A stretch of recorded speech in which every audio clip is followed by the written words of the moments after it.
राधे, आप सभी भक्तों को मेरा प्यार भरा नमस्कार। मेरे साथ है भाई और मोहित जी, और आज हम आपको कथा का 7वें दिवस का कार्यक्रम दिखाएंगे। और अभी पूजन चल रहा है, पूरा पूजन प्रारंभ हो रही है, तो आप लोगों को मैं दिखाऊंगा पूजन। और उसके बाद जो कथा होगी वो आपको दिखाया जाएगा। भाई काफी लंबा है तो झुकना पड़ रहा है भाई तो भाई भी तो आप लोग को भाई का यूट्यूब चैनल बनने वाला है, अभी चैनल का नाम भी नहीं सोचा है। तो भाई डाल नाम जैसे सोचूंगा तो भाई को दे दूंगा, मैं मेंशन कर देंगे अपने यूट्यूब पर। तो आप लोग को भाई को भी सपोर्ट करना है, और आप लोगों का जो प्यार मिलेगा तो भाई हरिद्वार आएंगे, भाई से मिलेंगे। हरिद्वार आएंगे तो भाई कुछ लोग आपको दिखाएंगे आगे। हरिद्वार तो आते रहता, हरिद्वार ऋषिकेश तो मिलने आएंगे इस बार। चलो ठीक है, तब आपको आज पूजन दिखाएंगे, उसके बाद कथा होगी वो दिखाएंगे। ओम पड़ स्वाहा, ओम पड़ स्वाहा, ओम पड़ स्वाहा, हस्तो प्रक्षाल्यः। ओम हरि ओम दीपकनाथ भैरवाय नमः। ओम चंडी मंगला काली भद्रकाली गवाणी दुर्गा क्षमा शिवा दात्री स्वाहा सदा नमस्ते। जय तम देवी चामुंडे जय भूतार धारिणी जय द्रौ देवी कालरात्रि नमस्ते। दीपो ज्योति ब्रह्मा दीपो ज्योति जनार्दना दीपो हरदमे पापं साक्षी नमस्ते कल्याणम आरोग्य शुद्धम यजमान मध्य प्रकाशाय यजमान कष्टनाशाय दीप ज्योति नमस्ते। ओम तेलपुरी दीपाग्राय नमः किंपुरी दीपाग्राय नमः। ध्यानादे सर्वोपचारार्थे गंधाक्षपुष्पाणि समर्पयामि। गंधर्वदेवाय नमः धूपाग्राय नमः। सर्वोपचारार्थे गंधाक्षपुष्पाणि समर्पयामि। ओम ब्रह्म बड़का आपद्धारणा करम बम बड़का नमः। गंधर्वदेवाय नमः धूपाग्राय नमः। भैरवाय नमः भैरवाय नमः भैरवाय नमः भगवान भैरवाय नमः। ओम विष्णु भैरवाय नमः। ओम संगार भैरवाय नमः। भगवान कुंडदंडाणी भैरवाय नमः। नादे सिद्धार्थ भैरवाय नमः। ओम श्री पड़ भैरवाय नमः। ओम हरि ओम ओम करिवाले हरि ओम पांचल्याभिमय भावमानाधि तन्नो संगार प्रचोदयात् शंकरभैरवे नमः। आज्ञार्थं देवानां गणार्थं दक्षिणां सर्वोदरदाय गणानां करोम्यहं करुणगंडास्त्रवणाय नमः। ध्यानादे सर्वोपचारार्थे गंधाक्षपुष्पाणि समर्पयामि।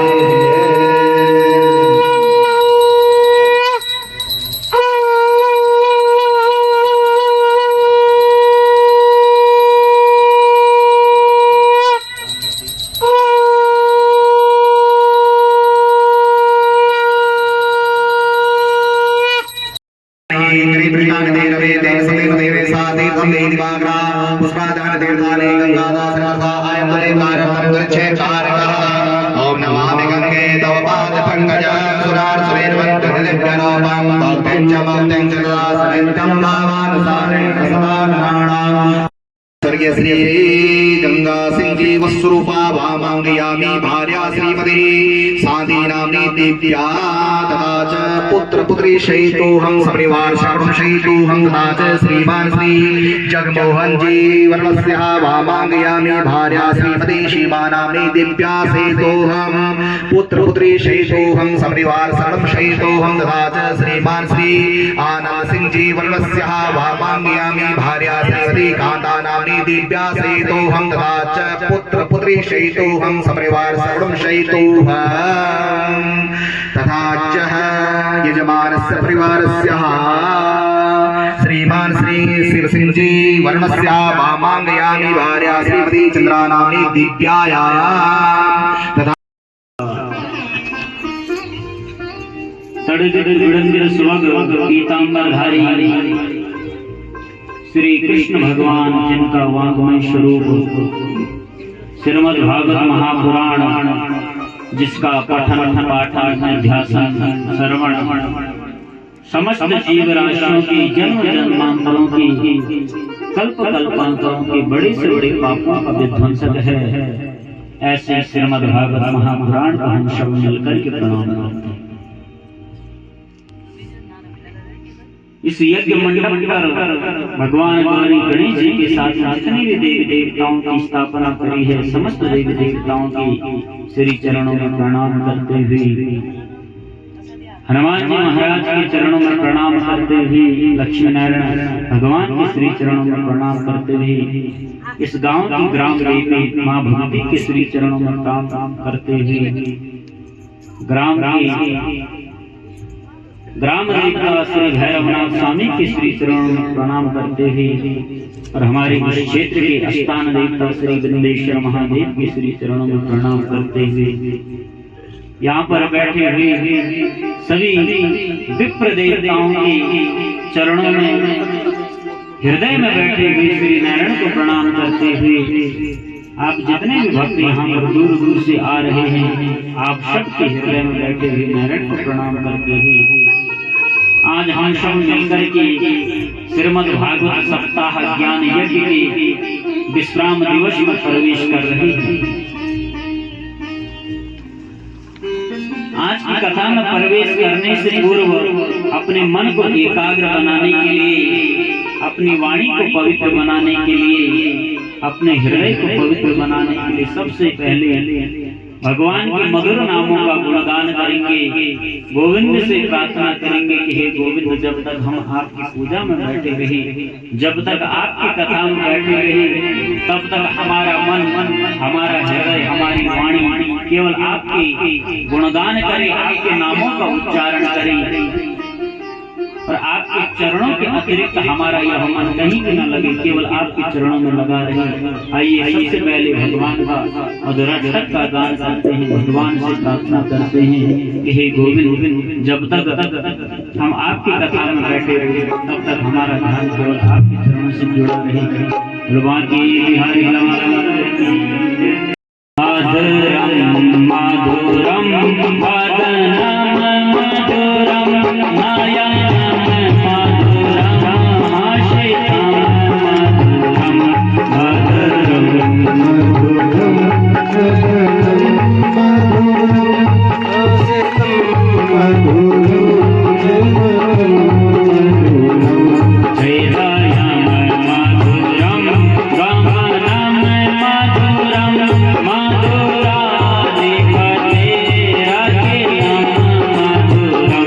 मधुरा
दिवस में सबसे पहले सुना कि किस प्रकार से जब आज इंद्र को पता चला तो इंद्र ने महाराज जितना भी पानी था इंद्र के पास में सांबत नामक मेघों को बुलाया, पूरा का पूरा जल आज उस ब्रज भूमि में वर्षा हुआ और कहा कि जैसे इंद्र ने वर्षा करी तो वर्षा होगी महाराज। और जब भी कहीं कहीं श्रीमद् भागवत कथा का आयोजन किया जाता है तो 5वें और 6वें दिन जरूर इंद्र देव अपना रूप दिखाते हैं महाराज, ये बताने के लिए कि आज हमारे महाराज जी कहीं गए हैं। और आगे चल करके हमने भगवान की और भी लीलाओं को सुना। आगे चल करके आज मेरे कृष्ण ने गोपियों के मनोरथों को सिद्ध करने के लिए, गोपियों के मनोकामनाओं को पूर्ण करने के लिए आज सुंदर बंसी बजाई महाराज। और जैसे बंसी बजाई तो जितनी भी गोपिकाएं थी आज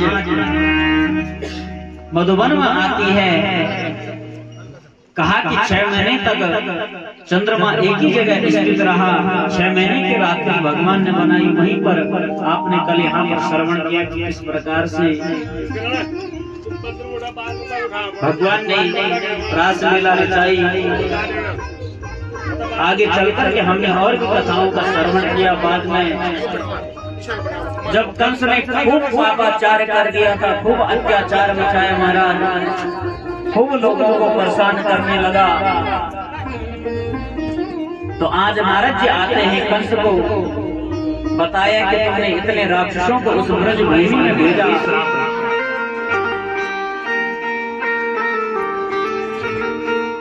और यही कारण है। कहा कि माताएं अगर कोई बात अगर सुन ली है कहीं से, किसी ने बता दी महाराज, कहा कि अगर 10 हजमोला की डब्बी भी खाएगी महाराज फिर भी बात नहीं पचेगी। जब तक कहीं बोलेंगे नहीं तब तक महाराज नींद नहीं आएगी रात को। कहा कि खाना भी नहीं खाएंगे ढंग से, और जब उस बात का खूब प्रचार हो जाता है तो जाकर के आराम, क्योंकि श्राप है युधिष्ठिर जी महाराज का संपूर्ण नारी जाति को। और इसी कारण से आज जैसे सतराजित ने अपनी पत्नी को बात बताई, उसकी पत्नी ने अपनी सहेली को, उसकी सहेली ने दूसरी को, और धीरे धीरे करके पूरी की पूरी बात द्वारिकापुरी में फैल गई महाराज। और जैसे लोग कहने लगे कि चोर तो थे ये पहले भी, कहा कि लोगों का कभी मक्खन चुराया, कभी कपड़े चुराए, कभी कुछ चुराए, कहा कि हम धन भी चुराने लगे हमारा, इतना बड़ा चोर। और जैसे बात द्वारिका तक पहुंची, और आज जैसे द्वारिकाधीश को पता चला कि आज मेरे को मिथ्या कलंक लग गया हमारा,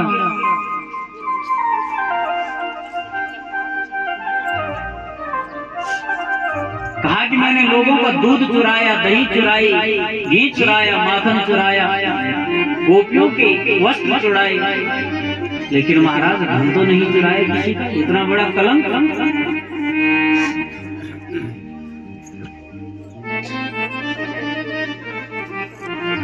कहा कि जो भाद्रपद की शुक्ल चतुर्थी तिथि का दर्शन करता है महाराज, कहा कि जीवन में कितने अच्छे अच्छे कर्मों को उसने किया है, तो कहा कि गलती से उस दिन अगर चंद्रमा का दर्शन करता है तो कहा कि कलंक लग जाता है। अभी भादो का महीने आने वाला है, और भादो शुक्ल पक्ष की चतुर्थी तिथि, उसी दिन से कलेंसों में गणेश भगवान को बैठाया जाता है। गणपति महोत्सव उसी दिन से शुरू होता है, लेकिन शास्त्र कहता है कि उस दिन गलती से भी चंद्रमा को नहीं देखना चाहिए। कहा कि जो जानबूझ करके चंद्रमा का दर्शन उस दिन करता है तो उसके जीवन में कलंक लग जाता है, कुछ न करते हुए भी उसको कलंक लग जाएगा।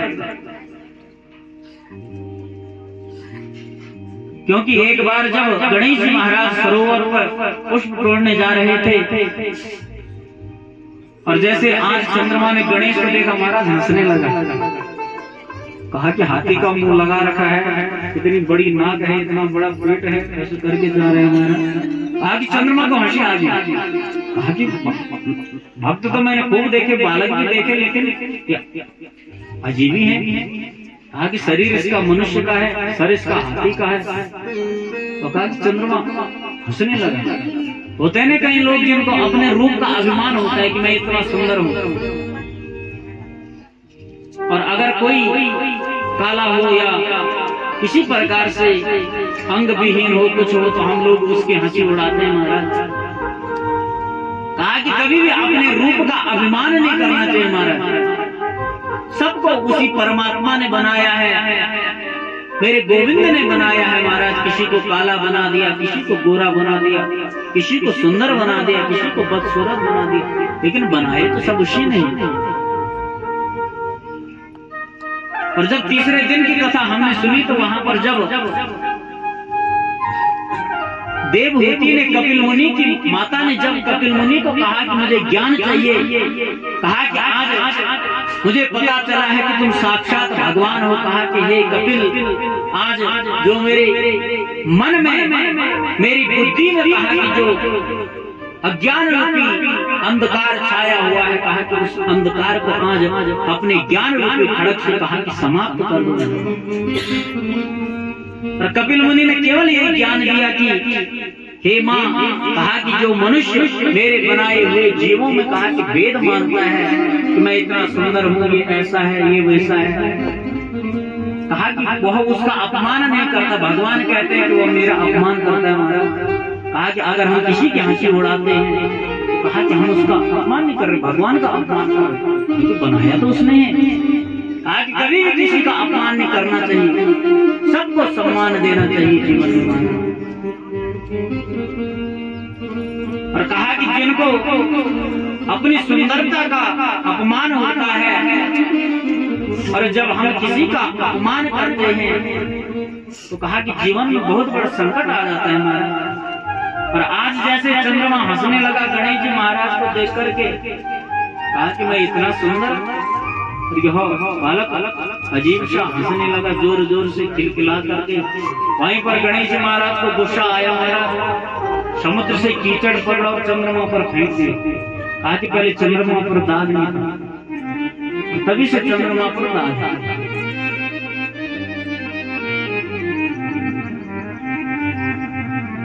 और उसी दिन आज भगवान गणेश ने कीचड़ में फेंका। कहा कि हे चंद्रमा, आज भादो शुक्ल की चतुर्थी तिथि है, आज मैं तुम्हें श्राप देता हूँ कि आज के दिन जो भी तेरा दर्शन करेगा, कहा कि उसके जीवन में कलंक लगेगा।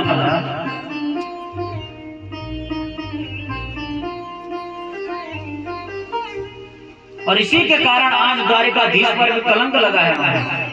एक बार जब जंगल से गायों को लेकर के ब्रजभूमि में आ रहे थे, तो भादों के महीने में बरसात का टाइम होता है, हमारे बारिश आती है भादों में, धूप भी होती है, बारिश भी होती है।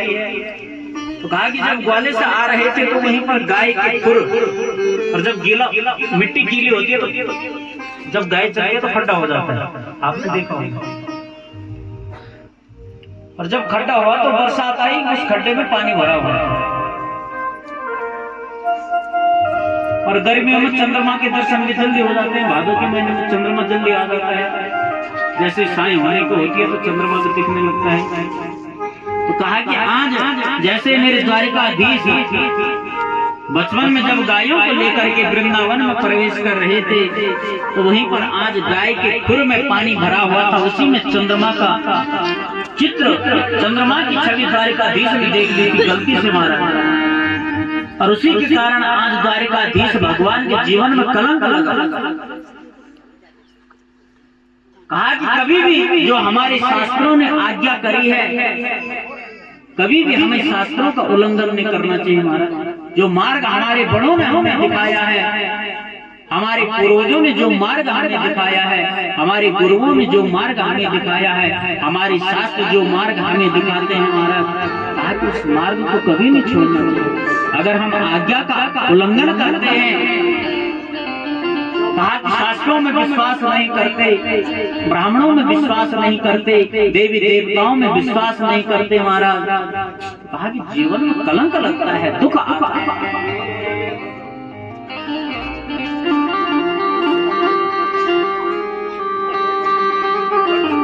सुखदेव जी यही कहते हैं कि हे परीक्षित, कहा कि जीवन में कितनी बड़ी पद प्रतिष्ठा प्राप्त कर लेना, लेकिन कहा कि कभी भी जीवन में किसी का अपमान नहीं करना है। कहा कभी किसी की हंसी नहीं उड़ानी।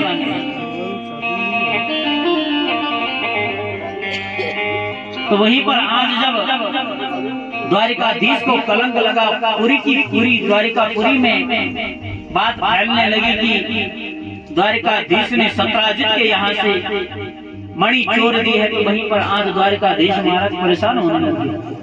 बाकी तो कलंक लग गया, कुछ किया नहीं, मणि चुराई नहीं और झूठा कलंक। वहीं पर आज द्वारिकाधीश अपने रथ पर सवार होते हैं, अपने सेवकों को साथ में लेकर के आज उस मणि की खोज में निकलते हैं, जंगल जंगल जाते हैं।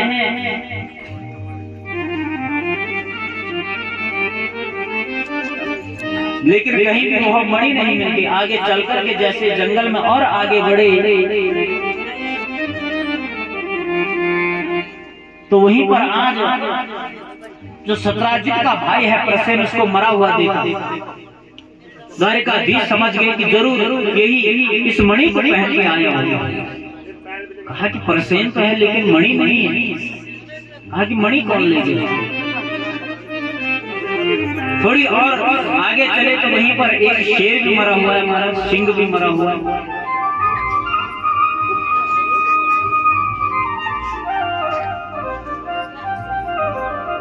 कहा कि इस सिंह को किसने मारा?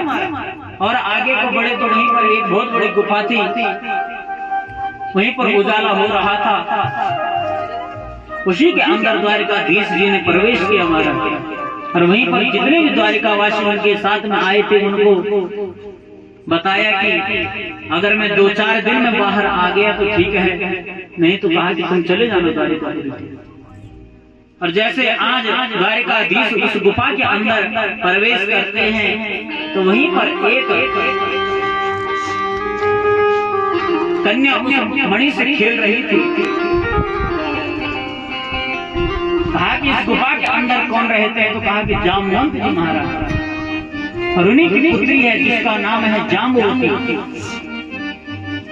उस मणि से खेल रही थी।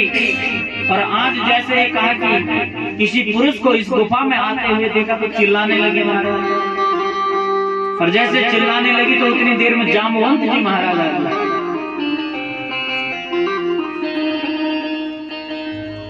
और जैसे जाम्बुवंत जी महाराज आए तो महाराज कहा कि कौन हो तुम? कहा कि मैं द्वारिकाधीश हूं महाराज। कहा कि कलंक लग गया। कहा कि जो मणि तुम्हारी पुत्री के पास में है, कहा कि इसी को लेने आया हूं। कहा कि मैं तो नहीं दूंगा। तो कहा कि बहुत बड़ा युद्ध हुआ दोनों के बीच में, जाम्बुवंत जी और द्वारिकाधीश के बीच में महाराज 26-27 दिन तक युद्ध चला।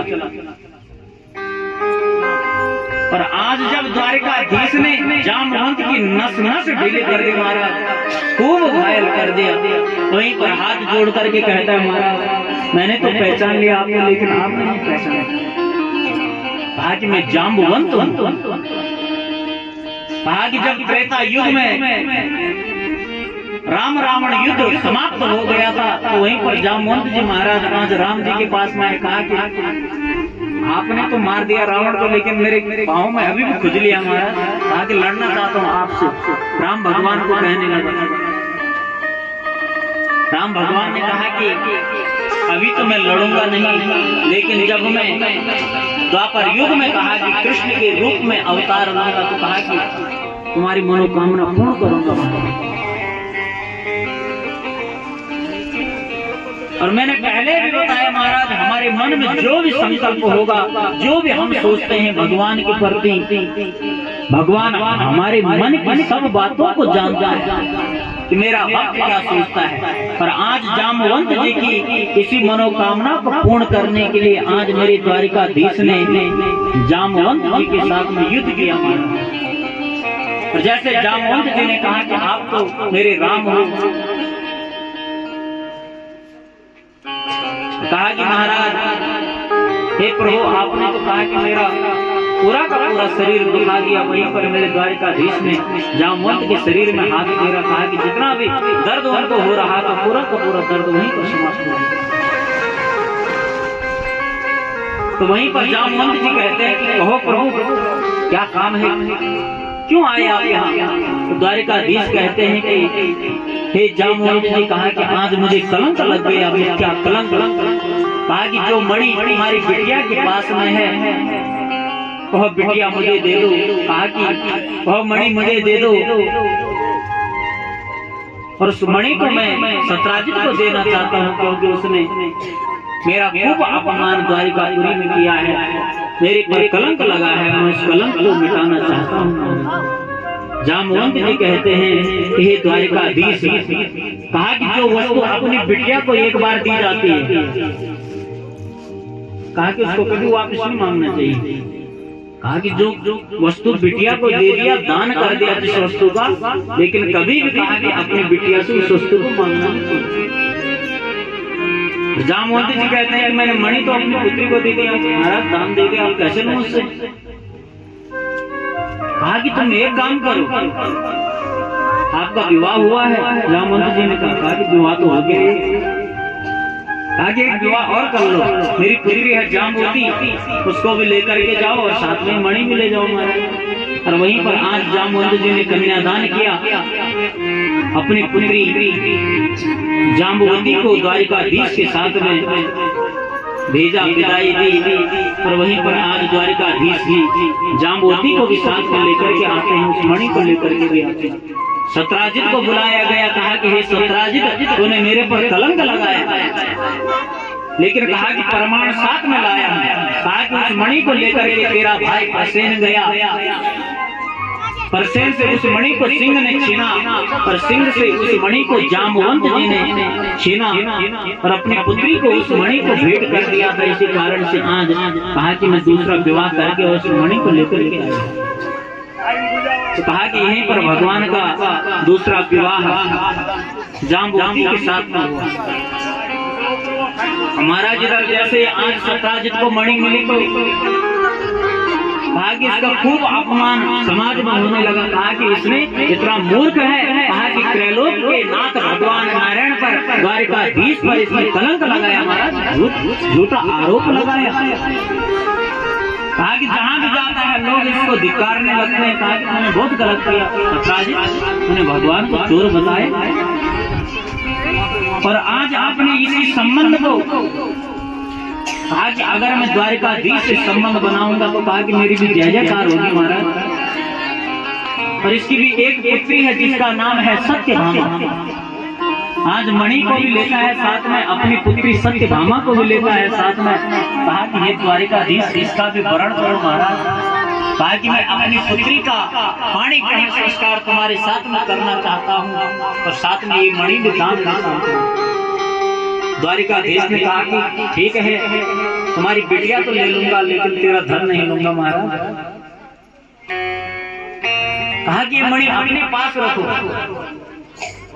लेकिन मैं तुम्हें एक दंड देता हूँ। कहा कि ये मणि है, इसकी हर रोज 5 घंटे की पूजा होती है, और जब पूजा करते हैं तो हर रोज यह 10 तोला सोना देता है हमारा यह मणि। कहा कि पूजा तुम करोगे और जितना भी सोना इस मणि से निकलेगा, पूरा का पूरा सोना, कहा कि तुम द्वारिका के खजानों में जमा करोगे, यही तुम्हारा दंड है। और आज यहाँ पर भगवान द्वारिकाधीश का तीसरा विवाह सत्यभामा के साथ में संपन्न हुआ। सत्यभामा रमण भगवान,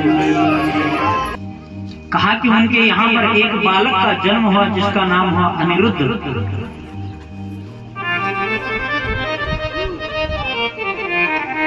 कहा कि बड़ा सुंदर बालक है महाराज। और कहा कि इसी उत्तराखंड में ओखीमठ नाम का एक स्थान है।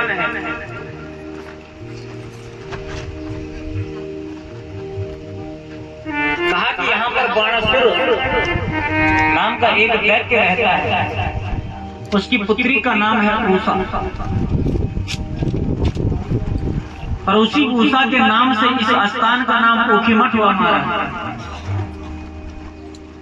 कहा कि एक दिन रात्रि में बाणासुर की जो पुत्री है उषा सोई हुई थी महाराज, साथ में इसकी सहेली भी इसके साथ में लेटी हुई थी जिसका नाम था चित्रलेखा। और आज उषा सपने में कहा कि कांत कांत कांत कांत कह करके पुकारने लगी। उतनी देर में इसकी जो सहेली है चित्रलेखा उसमें जगा दे, कहा कि हे उषा क्या बात है, किसको पुकार रही है? कहा कि जिसको मैंने सपने में देखा मैं उसके साथ में विवाह करूंगा। कहा कि अगर मेरा विवाह उसके साथ में नहीं होगा तो कहा महाराज मैं अपने शरीर का त्याग कर दूंगी। लेकिन जो इसकी सहेली है चित्रलेखा चित्र बनाने में निपुण है महाराज। कहा कि हे उषा मैं सुंदर सुंदर चित्रों को बनाऊंगी। तो कहा कि जिस चित्र को देख करके तुझे लगेगा कि यही है, तो कहा कि उसी को मैं रातों रात उठा करके लेकर के आ जाऊंगा। मायावी है। वहीं पर आज चित्रलेखा में बड़े से बड़े राजाओं के चित्र बनाए महाराज। उषा कहने लगी कि ये भी नहीं है, ये भी नहीं है, ये भी नहीं है। वहीं पर द्वारिकाधीश का चित्र बनाया। उषा कहने लगी लग तो ऐसे ही रहा है लेकिन ये भी नहीं है। कहा कि वहीं पर आज द्वारिकाधीश के पुत्र प्रद्युम्न का चित्र इसने बनाया। कहा कि है तो यही, लेकिन कहा कि ये भी नहीं। कहा कि लग तो ऐसे रहा है लेकिन है। और जैसे प्रद्युम्न के पुत्र अनिरुद्ध का चित्र यहाँ पर चित्रलेखा ने बनाया, जैसे देखा कहा कि यही है। और जैसे चित्रलेखा को पता चला कि यह तो द्वारिकाधीश के पौत्र हैं अनिरुद्ध, रातों रात जाती है जिस पलंग पर अनिरुद्ध जी महाराज सोए हुए होते हैं, आज मायावी चित्रलेखा पलंग सहित अनिरुद्ध को लेकर के उषा के कक्ष में आ जाते हैं जहाँ पर उषा रहते हैं। और वहीं पर इन दोनों ने गंधर्व विवाह रचा दिया। वहीं पर रहने लगे अनिरुद्ध जी। एक दिन अनिरुद्ध और उषा के बीच में हास परिहास होने लगा, हंसने लगे दोनों के दोनों। और उतनी देर में जो बाणासुर के जो सेवक हैं उन्होंने अनिरुद्ध की हंसने की आवाज सुन ली महाराज। और जैसे आवाज सुनी तो तुरंत बाणासुर को कहा कि उषा के कक्ष में कोई पुरुष है महाराज। और जैसे आज बाणासुर जाता है उषा के कक्ष में देखा तो वहाँ पर अनिरुद्ध जी महाराज, उनको तुरंत बंदी बनाया और बहुत बड़े जेल खाने में बंद कर दिया अनिरुद्ध जी को। और जैसे आज इधर बाणासुर ने अनिरुद्ध जी को बंद किया, वहीं पर आज नारद जी फिर से द्वारिका में पहुंचते हैं श्रीमद नारायण का संकीर्तन करते हुए। द्वारिकाधीश के पास में जाकर के कहते हैं कि हे द्वारिकाधीश आगे ठीक ठाक चल रहा है, आगे ठीक सब बढ़िया आनंद है। कहा कि सब ठीक है। द्वारिकाधीश कहते हैं हाँ नारद सब ठीक है। और जैसे नारद जी ने कहा कि तुम्हारा पौत्र अनिरुद्ध कहाँ है महाराज? कहा कि बहुत दिन हो गए दिखाई नहीं दे रहा। आगे दिखाई नहीं दे रहा, उसको तो बाणासुर ने बहुत बड़े जेल में डाल रखा है महाराज, बंद कर रखा है। और जैसे द्वारिकाधीश को पता चला कि आज बाणासुर ने मेरे पौत्र अनिरुद्ध को अपने यहाँ पर बंदी बनाया हुआ है महाराज, तो वहीं पर आज द्वारिकाधीश अपनी अक्षौणी सेना तैयार करते हैं, अपने रथ को तैयार करते हैं। पर आज बाणासुर के यहाँ पर पहुंच जाते हैं। वहाँ पर शंकर भगवान खड़े हैं महाराज, त्रिशूल लेकर के संकल्प दिया है बाणासुर को कि हे बाणासुर कहा कि मैं तेरी रक्षा के लिए हर समय तत्पर रहूंगा, क्योंकि जो बाणासुर है वो भगवान शंकर का भक्त है। और जितने भी बड़े बड़े राक्षस हुए हैं, या तो शंकर भगवान की तपस्या उन्होंने करी, या तो ब्रह्मा की तपस्या उन्होंने करी। कोई भी राक्षस ऐसा नहीं होगा कि जिसने भगवान नारायण की तपस्या करी। बहुत क्योंकि ब्रह्मा जी में तुरंत वरदान देते हैं, शिव जी भी तुरंत तथास्तु बोल देते हैं। हमारा कहा कि आज जैसे बाणासुर भगवान भोलेनाथ की तपस्या में बैठा, हजारों वर्षों तक खूब तपस्या करी, और आज जैसे तपस्या से लगा तो वहीं पर शंकर भगवान प्रकट हो गए। कहा कि हे बाणासुर वरदान मांगो, क्या वरदान चाहिए? बाणासुर बोलने लगा कि हे भोलेनाथ, ज्यादा तो कुछ नहीं चाहिए, लेकिन कहा कि जब भी जीवन में संकट आए तो आप मेरा साथ मत छोड़ना। कहा कि मुझे आपका संग चाहिए, आपका साथ चाहिए।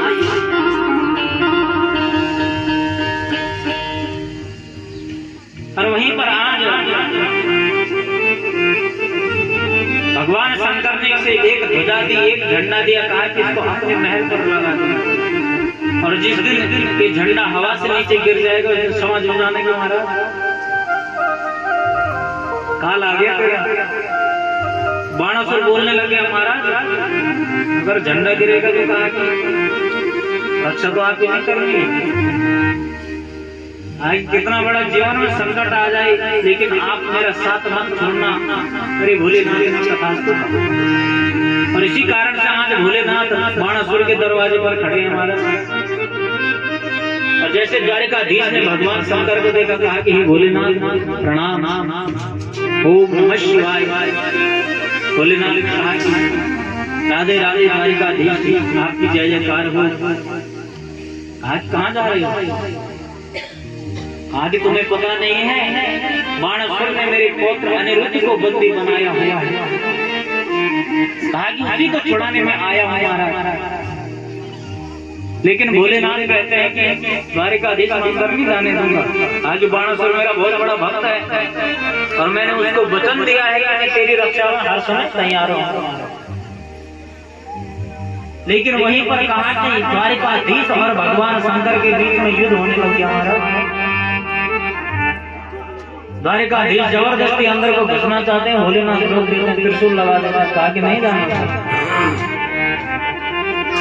और कहा कि वहीं पर द्वारिकाधीश पिता के अंदर तो जाना ही पड़ेगा हमारा। तो वहीं पर द्वारिकाधीश जी ने एक ऐसी शक्ति वहां पर छोड़ी, भोलेनाथ को जमाई आने लगी, नींद आने लगी हमारे। और जैसे जमाई आने लगी, भोलेनाथ सोने लगे महाराज। कितनी देर में द्वारिकाधीश पूरी की पूरी सेना को लेकर के अंदर।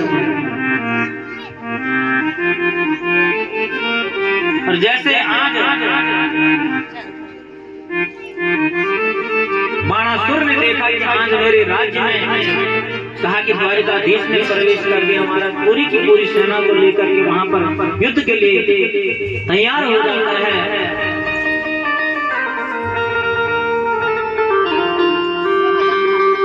बहुत बड़ा युद्ध यहाँ पर चलने लगा महाराज। कई दिनों तक यह युद्ध चला। कहा कि जो ये बाणासुर है, इसके 1000 भुजाएं महाराज।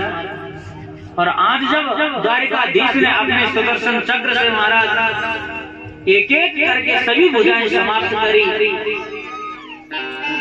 केवल 4 भुजाएं बच गई। और जैसे 4 भुजाएं बची तो जैसे उनको भी काटने लगे, तो वहीं पर जो बाणासुर की माता है कोटरा देवी, कहा कि नग्न होकर के आई महाराज।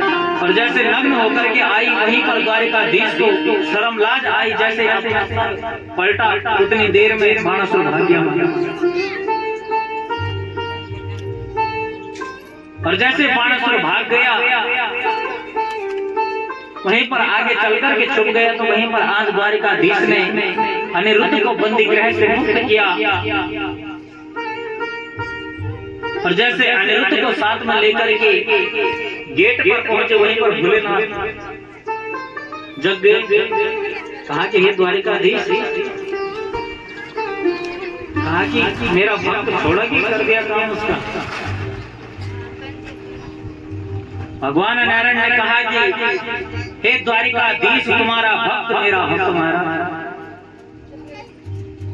कहा कि जब तुम्हारा भक्त अपराध करता है तो कहा कि विष्णु दंड देने आते हैं महाराज। और कहा कि जब विष्णु के भक्त अपराध करते हैं तो भगवान शंकर दंड देते हैं। कहा कि हे भोलेनाथ, तुम्हारे भक्त की जब खूब अत्याचार करने लगा, लोगों को सता रहा था, मेरे पौत्र अनिरुद्ध को इसने बंदी बनाया, तो कहा कि मैं इसके अपमान को तोड़ने के लिए, कहा कि इसके घमंड को चूर चूर करने के लिए, कहा कि मैं यहाँ आया हूँ। कहा कि मैंने तुम्हारे भक्त को अपना ही रूप दे दिया महाराज चतुर्भुज। आज जैसे चार भुजाएं मेरी है, ऐसे ही चार भुजाएं महाराज बाणासुर को भी मैंने दे दी।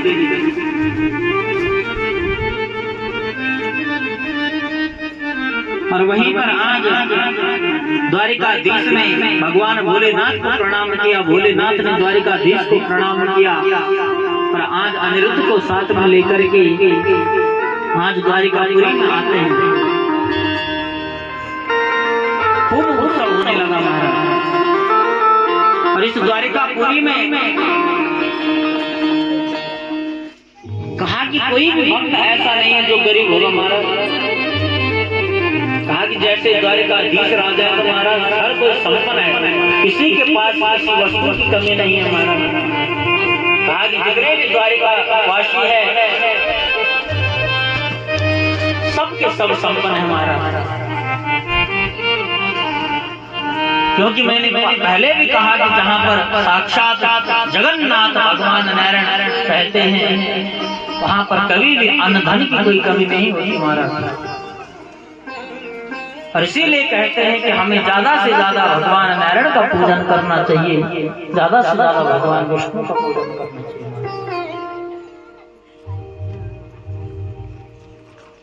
लेकिन हम लोग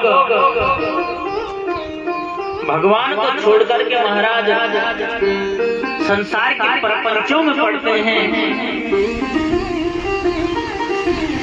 भगवान को छोड़कर के अपने जीवन में गलत आदतों को, गलत व्यसनों को धारण करते हैं। और कहा कि इन गलत मार्गों को पकड़ करके आज हम अपने जीवन को महाराज समाप्त कर रहे हैं। जरूरी नहीं है कि महाराज जब हम भगवान का खूब भजन करेंगे, खूब भक्ति करेंगे, कहा कि भगवान मिलेंगे। कहा कि अगर भगवान को पाना है तो सबसे पहले कहा कि अपनी आदतों को सुधारना है हमारा। कहा कि जो हमारे अंदर गंदगी भरी हुई है, जो हमारे अंदर गंदे प्रश्न भरे हुए हैं, कहा कि जो हमारे अंदर काम क्रोध लोभ मोह रूपी गंदगी भरी हुई है, राग द्वेष ईर्ष्या दूसरों की निंदा, कहा कि जब तक ऐसी गंदगी हमारे अंदर रहेगी तब तक महाराज कल्याण होने वाला नहीं है। अगर हम अपना कल्याण चाहते हैं तो सबसे पहले महाराज हमें अपनी गंदी आदतों को सुधारना है। और जिस दिन हम शुद्ध हो जाते हैं, परम पवित्र हो जाते हैं, उसी दिन मेरे गोविंद के दर्शन हमें हो जाते हैं, उसी दिन मेरे नारायण के दर्शन हो जाते हैं। फुलवा की मन से यही विचार लो, मन से यही विचार लो, बस हो गया भजन, आदत पूरी सुधार लो, बस हो गया भजन, आदत पूरी सुधार लो, बस हो गया भजन। राधे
वासुदेवा श्रीकांत नारायण।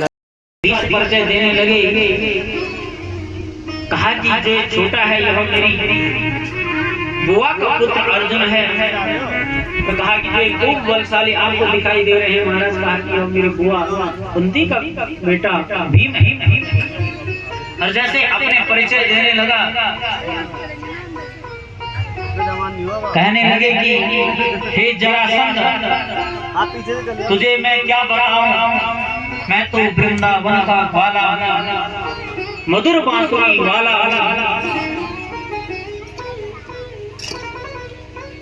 कहा कि मैं काला काला कृष्ण कन्हैया, कहा कि मैं द्वारिकाधीश महाराज, कहा कि द्वारिकाधीश ब्राह्मण के रूप में। आज आपके साथ मुझे युद्ध नहीं करना महाराज, आगे किसके साथ करेंगे युद्ध। देखने लगा अर्जुन की तरफ, देखा कहा कि इसके साथ ना करूंगा।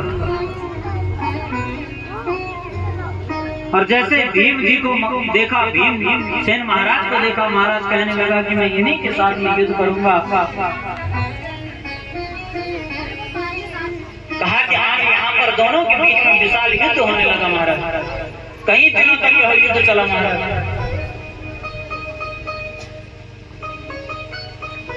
पर भीमसेन के आज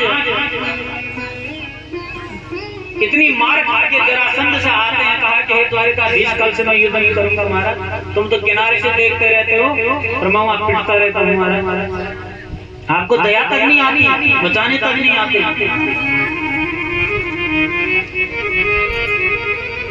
द्वारिकाधीश कहते हैं कि जरासंध जब युद्ध हो रहा होता है, मैं तुझे इशारा भी करता हूँ महाराज, देखता ही नहीं है मेरे तरफ। कहा कि जब कल युद्ध में जाएगा मेरी तरफ देखना, मैं जैसे इशारे करूंगा महाराज समझ जाने का क्या करना है। कहा कि जो जरासंध है इसके पिता हैं वृत्रथ, इनकी 2 पत्नियां थी महाराज। कहा कि कई वर्षों में इनकी संतान नहीं हुई। एक दिन इनके यहाँ पर एक संत आते हैं, संत ने एक फल दिया महाराज। कहा कि अपनी बड़ी पत्नी को खिला लेना। लेकिन दोनों जो इसकी पत्नियां थी, दोनों आपस में बड़ा प्रेम करती थी। कहा कि फल में लाए तो दोनों ने उसके बीच से काट दिया। आधा बड़ी पत्नी ने खा लिया, आधा छोटी पत्नी ने खा लिया। दोनों की दोनों गर्भवती हो गई। और जैसे 90 महीने में जैसे कहा कि गर्भ बाहर आया हमारा, दोनों के पेट से केवल मांस के लूथड़े निकले। आधा शरीर बड़ी पत्नी के पेट से, आधा शरीर छोटी पत्नी के पेट से आके उसको फेंक दिया। और जैसे फेंका तो आज आग जरा देवी अहोई देवी के रूप में हम उनका पूजन करते हैं महाराज। कार्तिक के महीने में अहोई अष्टमी होती है, अहोई व्रत होता है। और उस व्रत को इसलिए किया जाता है, कहा कि अहोई देवी हमारे बच्चों की रक्षा करती है और रात्रि में भ्रमण करती है, जगह जगह घूमती है। तो आज जैसे ही जरा देवी ने इन दोनों को देखा महाराज, अलग अलग जात के लोग प्राण तो आए हुए हैं, लेकिन आगे कोई स्वरूप नहीं है। और आज जैसे जरा ने इन दोनों की संधि कर दी, दोनों को साथ में मिला दिया। और जैसे साथ में मिलाया हमारा विशाल बन गए। तो कहा कि जैसे विशाल पुरुष के रूप में वहां पर प्रकट हुआ, तो वहीं पर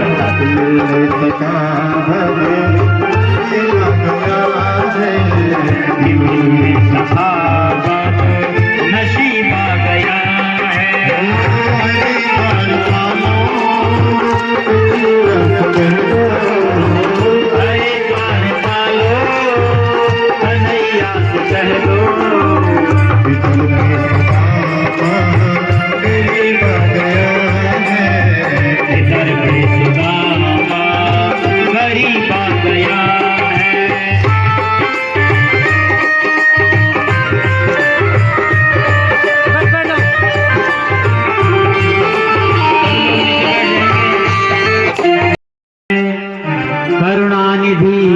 समझ लेना, द्विज दर्शन करने आया है। उस एक घड़ी के छल बल में अब तक मुझको तरसाया है। हे कृपा सिंधु यह नीच चली, आज क्षमा मांगने आया।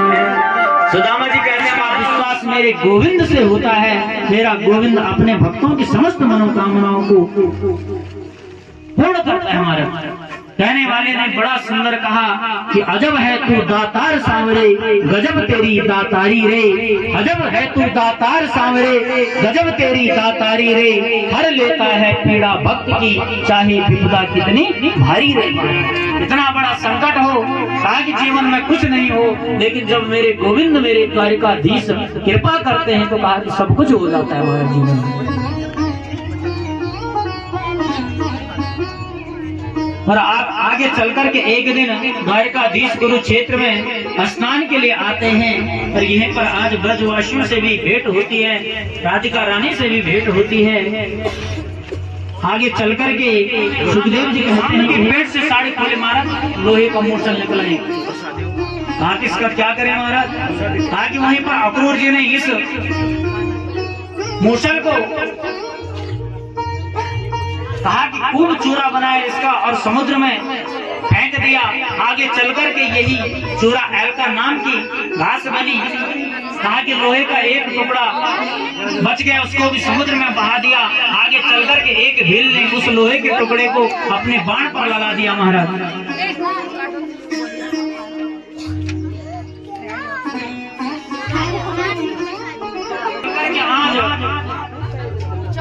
ऋषियों की श्राप से जितने भी यदुवंशी होते हैं, कहा कि आज प्रवास क्षेत्र में जाते हैं, खूब मदिरा का पान किया महाराज, एक दूसरे के मारने काटने के लिए दौड़ने लगे। कहा कि जब हथियार समाप्त हो गए तो वहीं पर जो एलका नाम की जो घास थी उस लोहे के चूरे से उत्पन्न हुई थी, उसी से एक दूसरे को मारने लगे महाराज। और आज पूरा का पूरा यदुवंश समाप्त हो गया। और आज आगे चल कर के जब द्वारिकाधीश ने देखा कि मेरा पूरा का पूरा यदुकुल समाप्त हो गया, वहीं पर आज जंगल में जाते हैं, उद्धव और मैत्रेय मुनि को बुलाते हैं, वहीं पर दिव्य ज्ञान देते हैं। वहीं पर आज भगवान द्वारिकाधीश एक पांव के ऊपर एक पांव रख करके महाराज बैठे हुए। वहीं पर एक भील आता है और जैसे द्वारिकाधीश के पांव को देखा महाराज, जिसको लगा कि कोई हिरण बैठा हुआ है, क्योंकि लाल पांव है बिल्कुल।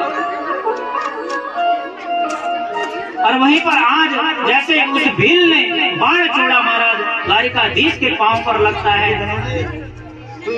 और जैसे आज भील को पता चला कि हिरण की जगह मैंने द्वारिकाधीश को बाण मार दिया, तो वहीं पर आज द्वारिकाधीश कहते हैं कि हे भील, तेरा और मेरा हिसाब किताब पूरा हो गया महाराज।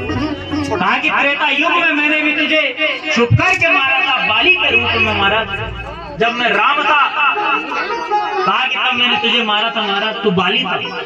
कहा कि आज मैं द्वारिकाधीश हूँ, तू भील है। कहा कि आज तूने भी मेरे पर बाण चलाया है। कहा कि हिसाब किताब पूरा हो गया। वहीं पर आज द्वारिकाधीश ने उद्धव और मैत्रेय मुनि को दिव्य ज्ञान दिया। कहा कि एक रूप से तो मैं आज अपने वैकुंठ लोक को जा रहा हूँ, और एक रूप से कहा कि मैं आज से भागवत श्रीमद् भागवत ग्रंथ में प्रवेश कर रहा हूँ। कहा कि जो भी इस श्रीमद् भागवत ग्रंथ का दर्शन करे, ध्यान करे, जप करे, कहा कि पूजन करे, श्रवण करे, कहा कि मैं उसके समस्त दुखों को, समस्त संकटों को दूर करूंगा। कहा कि इस ज्ञान का खूब प्रचार प्रसार करना। और वहीं पर उद्धव को अपनी चरण पादुकाएं दी। कहा कि हे उद्धव, इन चरण पादुकाओं को बद्रीनाथ में स्थापित करना। जो भी मनुष्य बद्रीनाथ जाएगा इन चरण पादुकाओं का दर्शन करेगा, कहा कि मैं उसके समस्त संकटों को, समस्त कष्टों को हर लूंगा। बिहारी लाल की। आगे चल करके महाराज सुखदेव जी कहते हैं कि दत्तात्रेय महाराज ने 24 गुरु बनाए महाराज, एक गुरु नहीं 24 गुरु। कहा कि जीवन में जहाँ भी सीखने को मिल जाए, जिससे भी ज्ञान सीखने को मिल जाए महाराज, ले लेना चाहिए, जीवन में धारण कर लेना चाहिए। कहा कि कभी भी सीखने की उम्र कम नहीं होनी चाहिए महाराज। कहा कि बुढ़ापे तक पहुंच जाओ, लेकिन कहीं भी ज्ञान मिलता है महाराज, उस ज्ञान को लो। कोई नई बात सुनने को मिलती है, उसको जीवन में धारण करो महाराज। कहा कि कल्याण हो जाता है।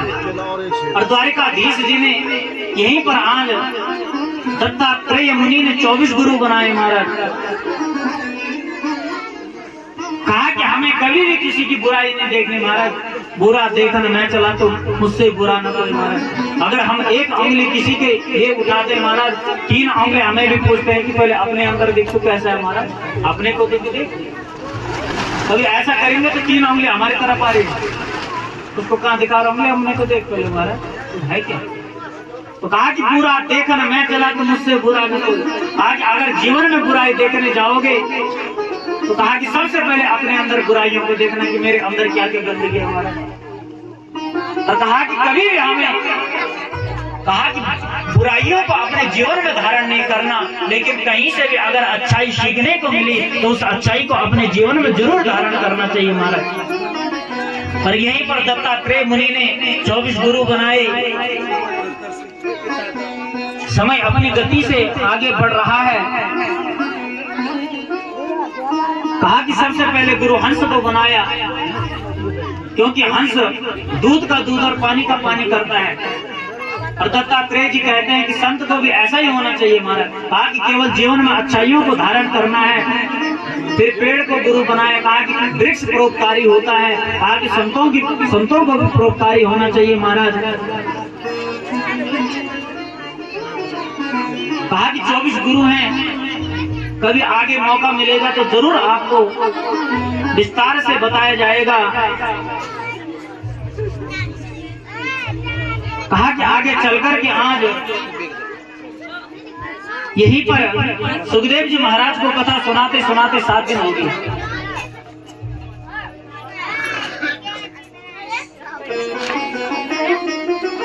पर वहीं पर आज परीक्षित जी ने कहा कि महाराज मुझे कथा का सार बता दो। कहा कि पूरी कथा याद से नहीं आ रही।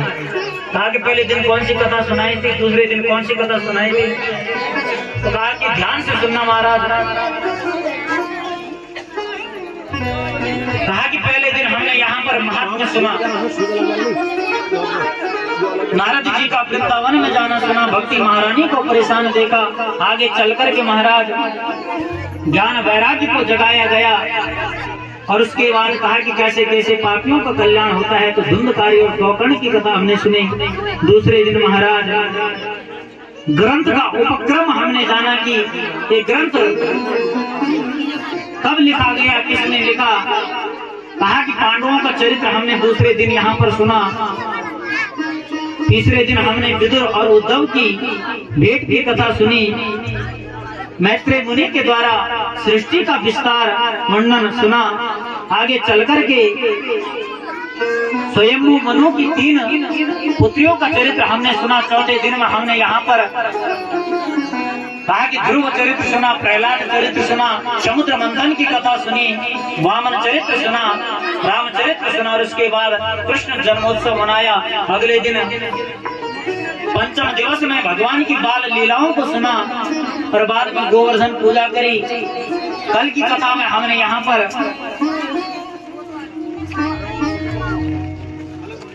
रास लीला का चरित्र सुना, कंसवध की कथा सुनी, द्वारिकाधीश और रुक्मिणी विवाह का हमने यहाँ पर कल कथा सुनी। और आज की कथा हम सुन ही रहे हैं महाराज।